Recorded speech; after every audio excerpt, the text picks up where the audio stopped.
My name is Paul Otieno, but my friends, most people know me as Pau Shinski.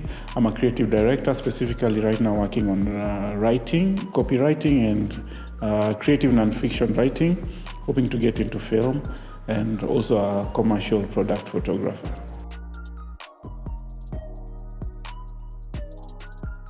Wow, so when I was growing up, my dad made me believe I wanted to be a doctor. Yeah. So for a long time, I thought that I would be a doctor. In fact, I went to med school day one, never went back. Yeah. So I thought that I'd be I thought I'd be a nurse, not necessarily a doctor. I thought I'd be a nurse. So that's what my aim was, even when I was in high school. My dad was the editor at The Nation, so he had been a writer for long, and all of us, or if not most, took up the writing from him. But it wasn't pushed that I need you to be a writer. These are the elements of writing. This is what you need to do. Yeah. So my dad was strict on English and literature. So he expected perfect English, expected perfect Swahili. He would come home and give us newspapers to read, and then we'd have to explain to him what we read. So for us that was the orientation. I don't think anyone in our family ever failed English. Oh no, so the only reason I didn't do medicine, I didn't do nursing, was because I thought, it dawned on me that this is not it. Yeah. This won't work. Yeah, so when that realization came, it was easier to have that conversation with my mom. By then my dad had passed on, maybe a couple of months before going to KMTC. All right, so so it was an easier conversation with my mom to just say, okay, this is not going to work. And my mom was like, okay, so what's going to work? Then most of my friends were in Daystar, and communication was easier then when you looked at it. So I went to Valley Road, picked the papers, and as they say, the rest is history. So in campus, so campus was a bit hard for me because of school fees. So I would be in semester, and then in between the semester, you need to go get your school fees and things like that. So I found campus a bit tough for me. I didn't want it to be that hard. However, while in campus, the business acumen checked in. So me and two friends who are not in campus started a short service called the VIP, the very important people. So the thing we will do is we will connect guys with guys.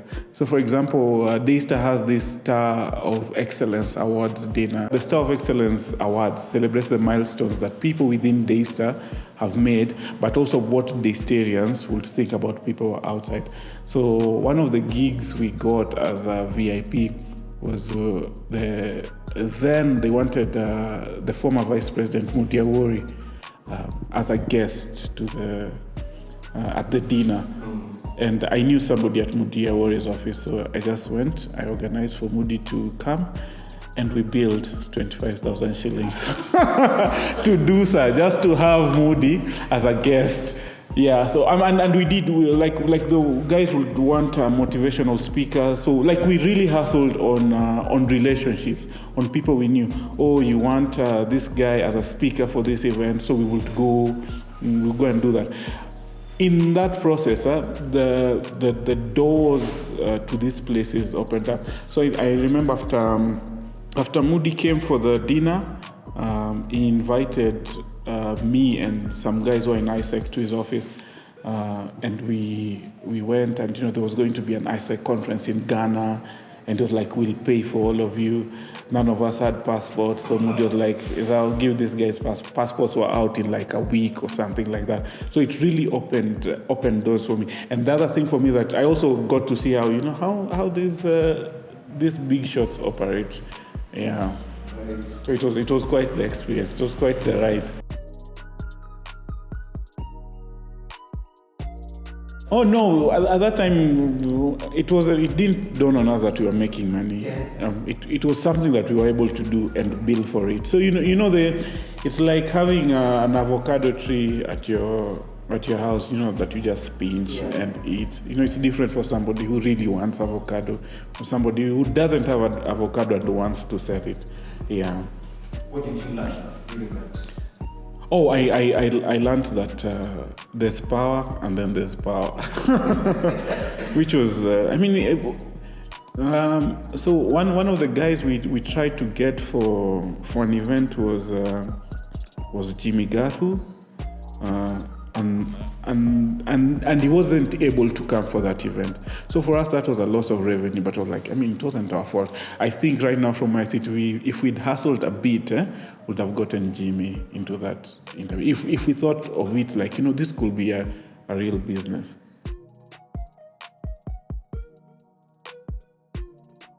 My journey in photography is not like everyone has a specific journey. So like everyone from Daystar, you hope to work at a media house. Yeah. Mm-hmm. So you're like, I'll get out, I'll get a job at BBC, I'll get a job at KTN, I'll get a job at the Daily Nation, Yeah. So, because Daystar really kicks ass in communication. So when I left, the first job I got was as a radio presenter on Transworld Radio. So they had a syndicated show, the first sharing radio show on an FM station, which was Metro. So they paid for an hour. Actually, they paid for 30 minutes on Metro FM, Sundays from 4 to 4:30, and they needed a filler. So myself and some lady called Mary Mwendwa from Kaloleni got the slots. So for maybe a year or so, we were in that space. So we will do radio on Sundays and then go. Then I had to leave because one day I got paid 900 bob for a month. I was like, what? Like, I've hustled this much and I only got 900 bob. All right, so my friend Kevin Kaburu, who works at Tala right now, was working at Scan Group, and he had this campaign, World Cup campaign he was doing with Coke. And he was fishing for ideas, so he was like, okay, I know you from... And he was also in radio, but we also went to Daystar together. Like, I've known you for a while, are you able to rush through this campaign idea for me? So we looked at it and we were like, okay, it works. And then he went and it was flighted. And so for me, it was a big boost of confidence that, I did something, especially with a Scan Group, the big agency, advertising agency. And then he was at Roundtrip then, which is a company within Scan Group. Then he left and went to Pulse Experiential. Then he called me to Pulse Experiential. First of all, as a project manager for the launch of Alvaro, which was a whole mess. So, and it was a good mess. For me, it was learning on the job from day one, not knowing what's going to go up, and things were flying everywhere. Then after that, I was out of work for a month, and then the next month, I got called. And I was okay, so you did this, and we liked that you did it. Are you open for a permanent position? And I was like, okay. I didn't have a job. So the company was called Pulse Experiential. So I started as a project manager, and I grew up through accounts. But what I really, really wanted to do was creative. So I was sending CVs and hoping, I'd join Y&R. That time they were on Mombasa Road. I was hoping maybe I could go back into Roundtrip. But things happened that happened in companies. We were working, but we were not getting salary, or we were being overworked. Osalos will take 2-3 months. So then for me it was clear that maybe my time is up here. So I sent my CVs, blindly. I sent them everywhere. Then I got a call from Swivel Marketing. So then Swivel Marketing was pitching to get the rights to do Tusker Project Film, the experiential bit, so bar storms and things like that.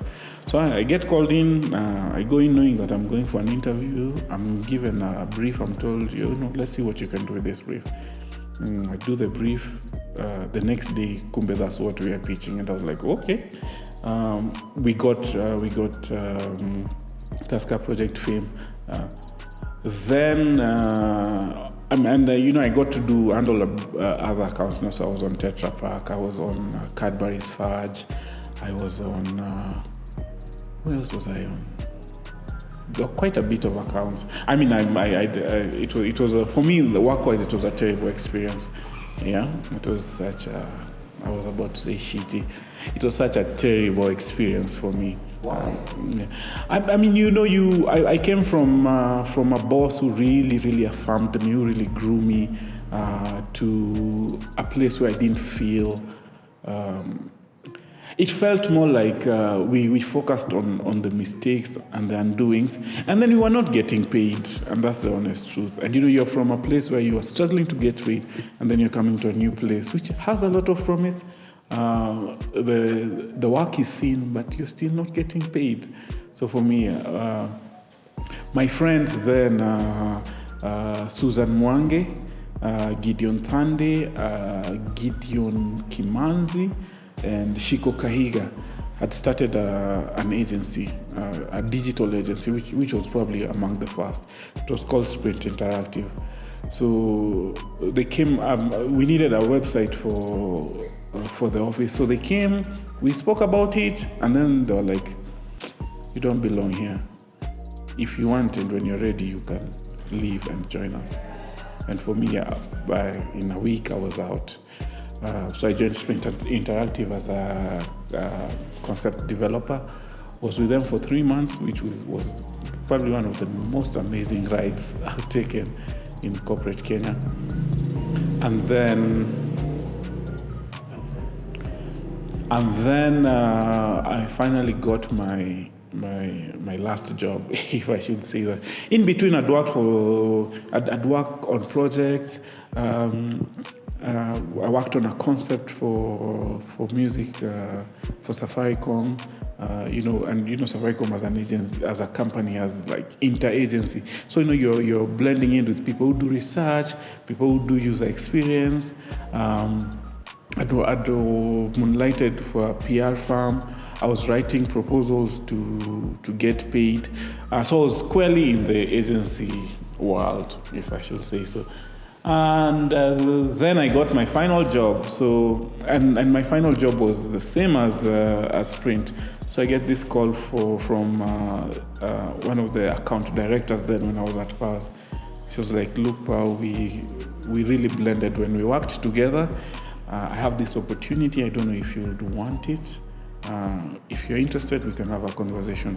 All right. So March 2011, I get this call, and my soon-to-be boss, Mercy Mary, was an account director at Pulse Experiential. So she tells me, I have this opportunity. I started this shop. I like that we blended together, and if you're looking for a place to belong, I think I might have a space for you. And you can come in and define your job description.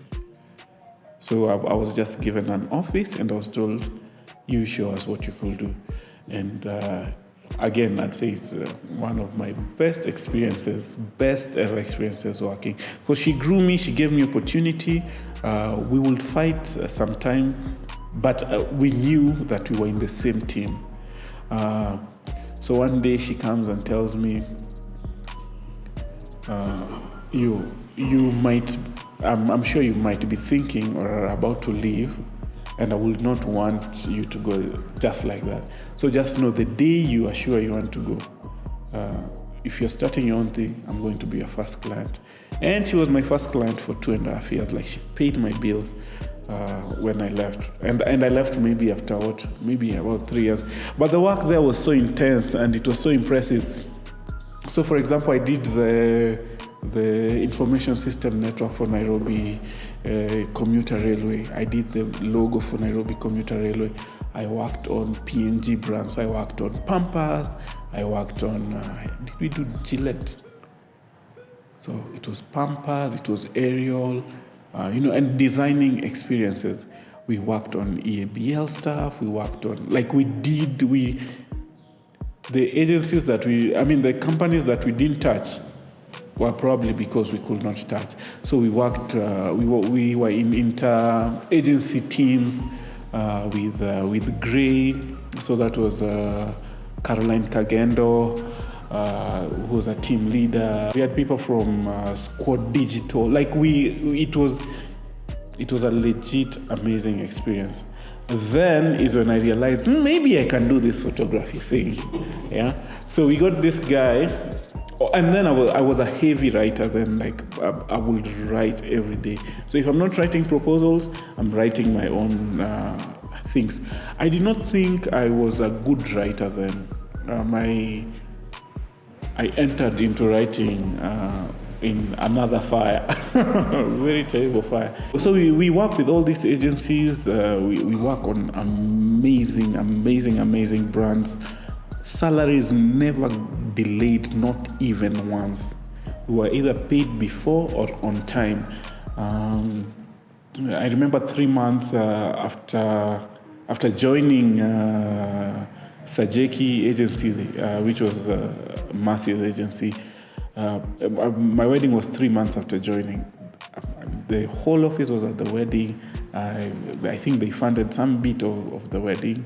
They made sure I got my salary before the wedding because, I'm sure they knew the heaviness of the things. You can imagine you just joined an office for the past 3 months and they allow you out for an extra month. And no questions, no calls at you. Where did you save? How did you save this file as? It was I don't know. I found a boss I could work for, in short.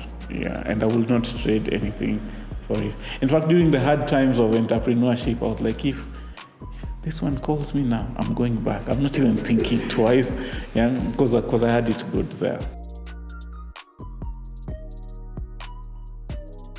The reason I'm a photographer is because my friends were photographers. Yeah, so around that time as well, I had just joined this new agency. Mtua Matheka, Moav, Kevin Ouma, I think John. Was John there? Anyway, so this band of badass photographers form a creative called. What was the name of this creative? One Touch Live. Then Jerry Gige was in One Touch Live, and me and Jerry have been pals for a while. So, I've been seeing her photos. I'm like, okay. So I tell her, can I come along with you guys? Because they'd meet every Tuesday, go around town, take photos, challenge each other. So I was like, this photography thing is easy. So what I need is to join these guys. So I tell her, hey, Jerry, can I come? So she tells me, yeah, sure you can come, but it makes no sense for you to come and you do not have a camera. So I was like, okay, that's a good point. So my thing was, let me buy a camera so that I can join these guys. So I meet this pal who I will not say their name. And he's like, oh, I'm going to the States, I'll be back in about a month. So I'm like, I want this camera. This is how much it costs in the US. You go buy me the camera and you come back with it. I've never seen that camera. I think I saw that guy after maybe 5 years or something.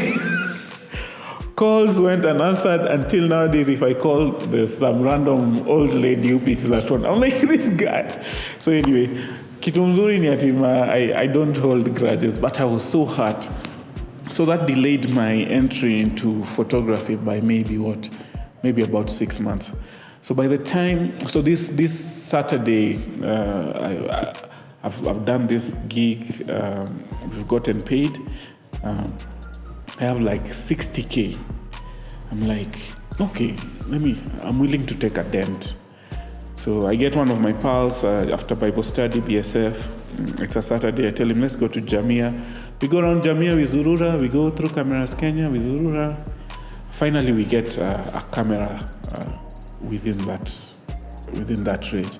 So it was a camera, and it came with 2 interchangeable lenses. So that was my first camera. The next week, one of my friends was having a Rurashio. So my first shot was at that Rurashio. Yeah.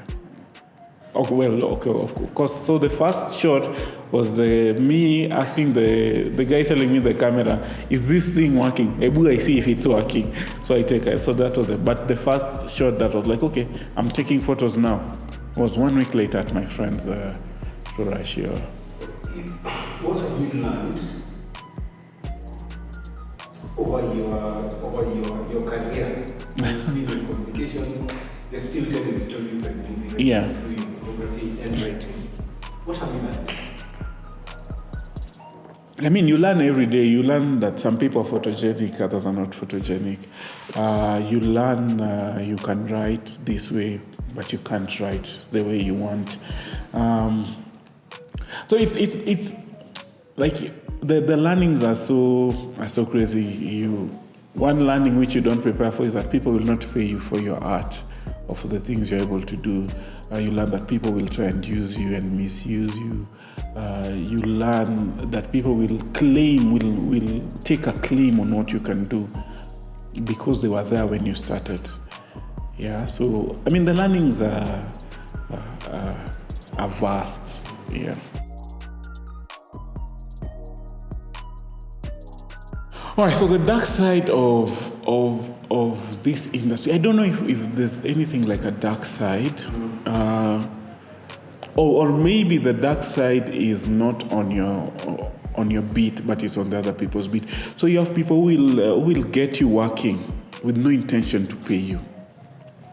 You'll have people who will hire you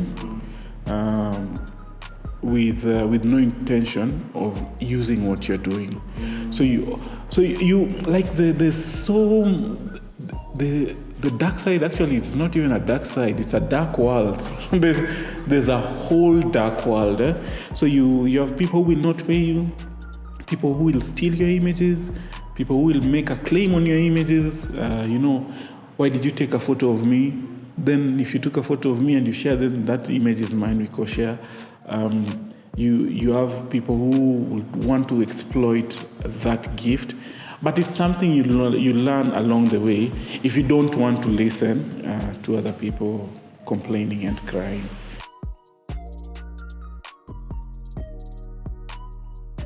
Okay, so how you get into photography now?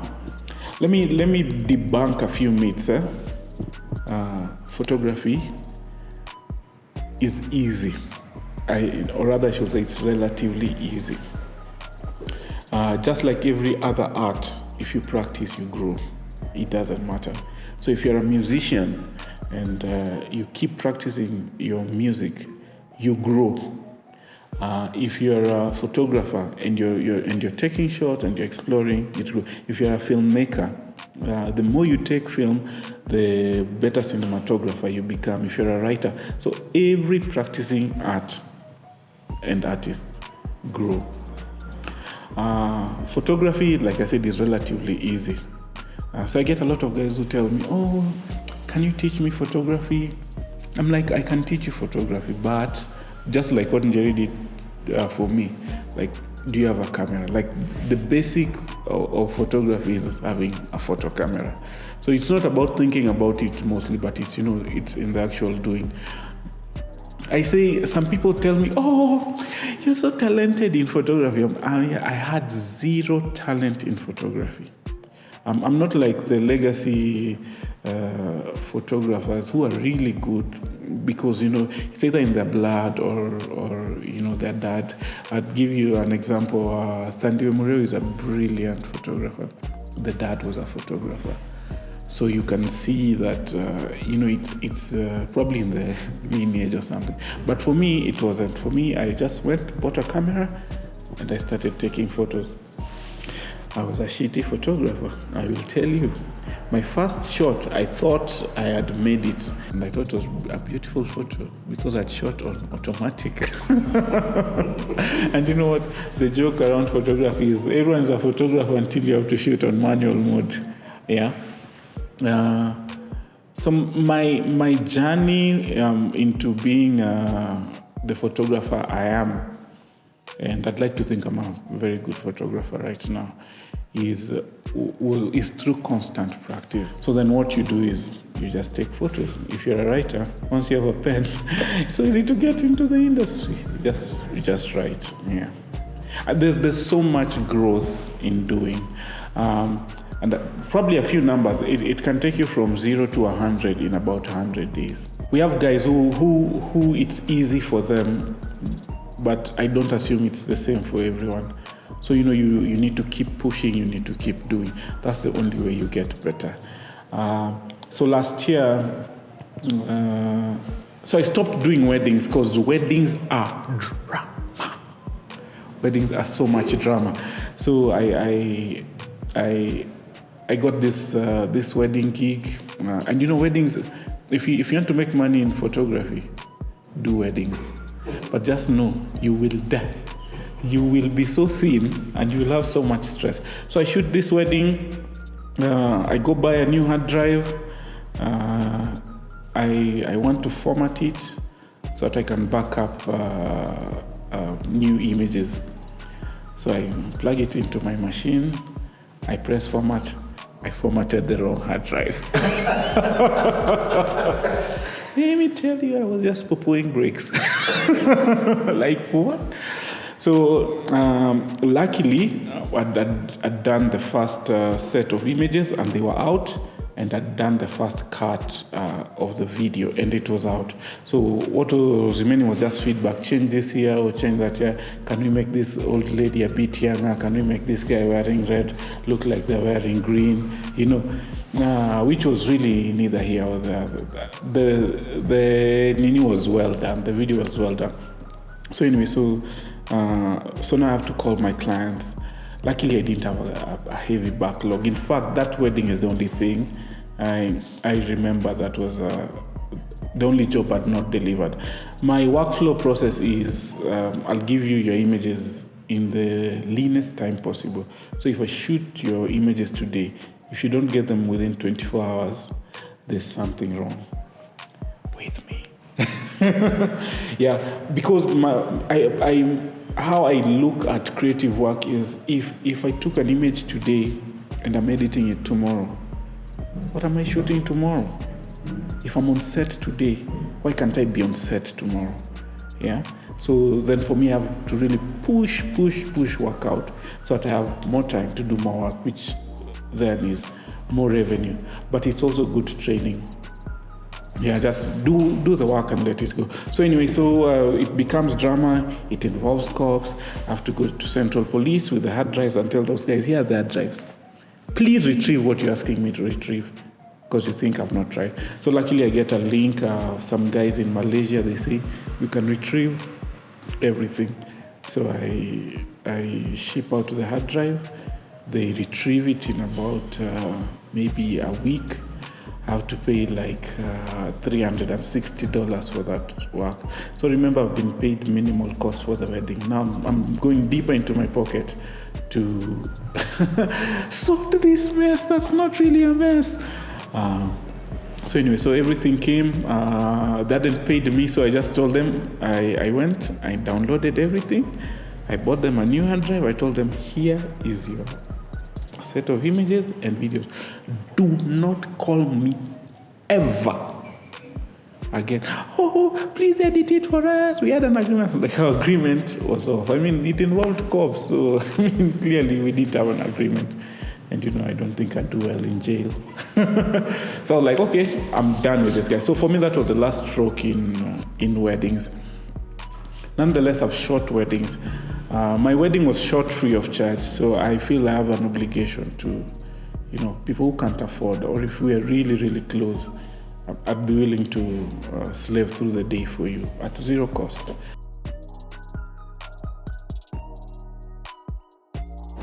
Okay, so when you're starting out and you have a whole universe that you need to cover, I'd tell you what Moav told me. He told me get a 32 GB SD card, plug it into your camera, go to Karura Forest, shoot until it is full.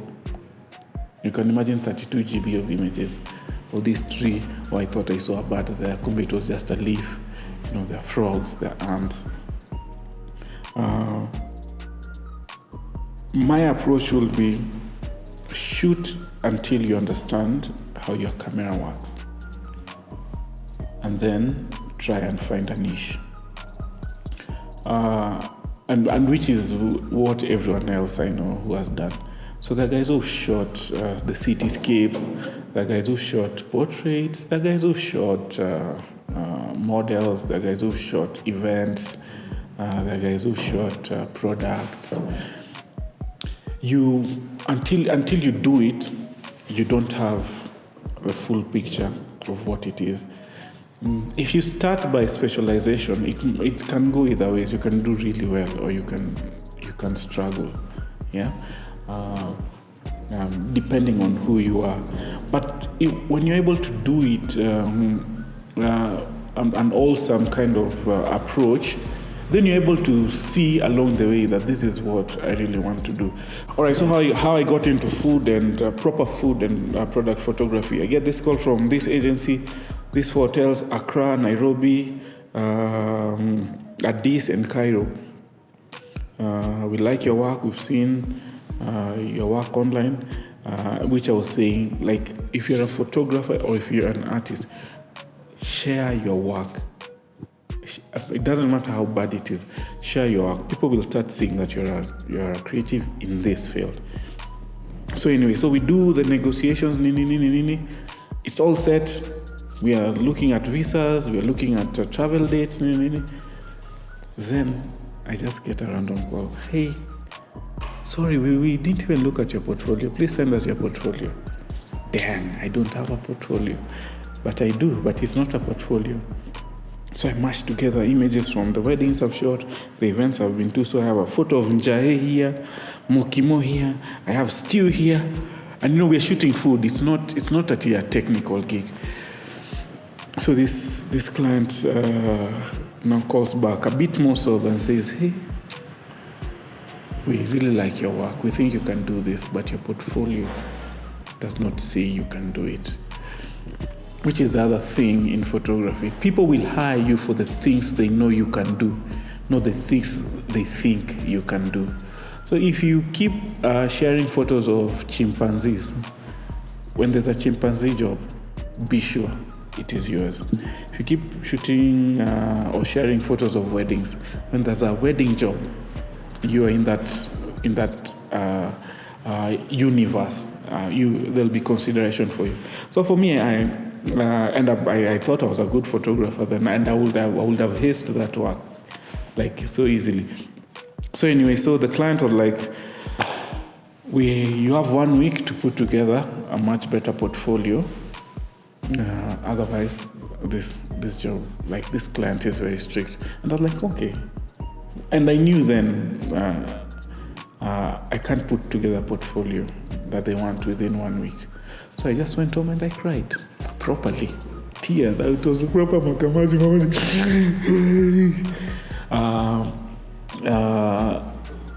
Then, now when I think about it, if you ask me for a portfolio, I'm able to put together a portfolio in record time, a day or two at most.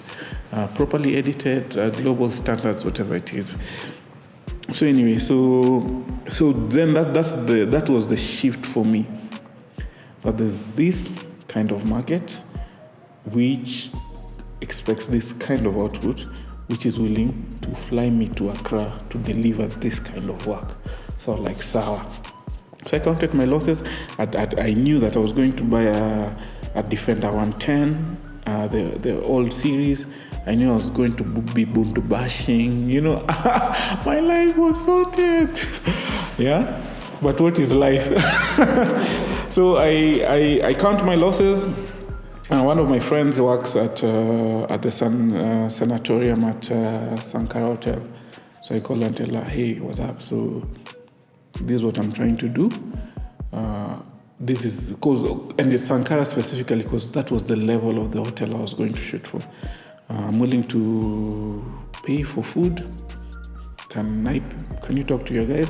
I can't pay for food and I take photos. And she was like, give me a minute. So she calls the marketing manager. The marketing manager calls me back and says, you come in for a meeting, let's talk. In that space, they were looking for images. They'd worked with somebody and they didn't like the output. So she was saying, okay, so I'll try you out on condition that we share the images.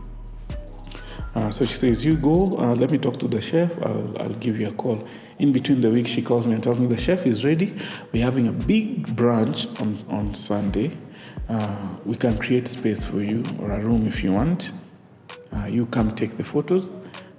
All the food, the staff here will do whatever you need to so that you get. So, we are talking styling, we're talking about the setup. I know nothing about setting tables and things like that. And then Akina Jackie Mwai were the kickers, food photographers then. I think Peter Size 10 was shooting food at that time. He's doing documentary now. There was a handful of food content producers. Then I didn't even think it was content. I just thought it was photos. Yeah. So I go in this Sunday. There was some guy shooting a video as well. I think it was under the same agreement, or maybe they were commissioned. I don't know. So we shoot, boom, boom, boom, boom. I finish. When we do the math, the food we've shot is like 75K. I'm like, what? Like this guy's laid out 75K for a photographer to build a portfolio. So I have a extremely soft spot for Sankara Hotel. So then I used that to create a portfolio. So I laid out a proper portfolio. That portfolio opened amazing doors for me. You have to define what success is for you from the get-go. So I'd say shoot, write, sing.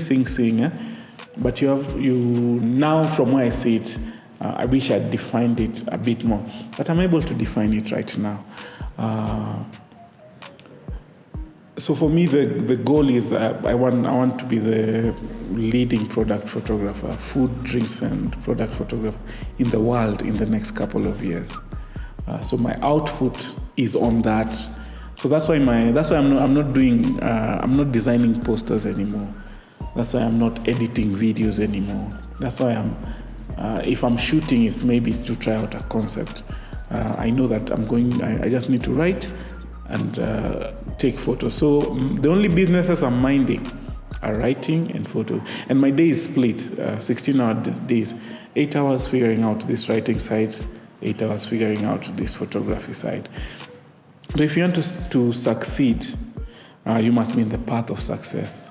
They say that practice makes perfect. Maybe imagine what perfect practice can do for you. Yeah, just think about it. If practice makes perfect, imagine practicing perfectly. Then once you find your niche, just go ham. If you want product photography, go into product photography and go heavy. The other thing we don't think about as creatives is the sales bit. My folly was because I thought I'm a good writer and a good photographer, that brands are going to beg a seat, kiss my feet. Oh, would you take photos for us? Brands don't have that time. Yeah, they need to get their product out to the market. They don't have time to beg me to take their photos. So you need to also figure out the business side of it. Yeah, how do I get my product in the faces of the people I want to work for? So now I'm not sending my food photography portfolio to people who are trying to get married. Like, It's in the wrong place. I'm trying to get it to the face of restaurant owners. I'm trying to get to the face of food producers. I'm trying to get it to the CEO of Diageo Global. Because for me, that's the end. That's the big picture for me. Again, how do you succeed? Resilience. You'll do a bad shot here. You'll get the punching for it. You pick yourself up and you get back into the studio. Once you're able to define what success really is for you, then you're able to say, that's the beacon I'm going to chase. I'm going to employ all my resources to achieve that. And for me, I guess that's where you find success.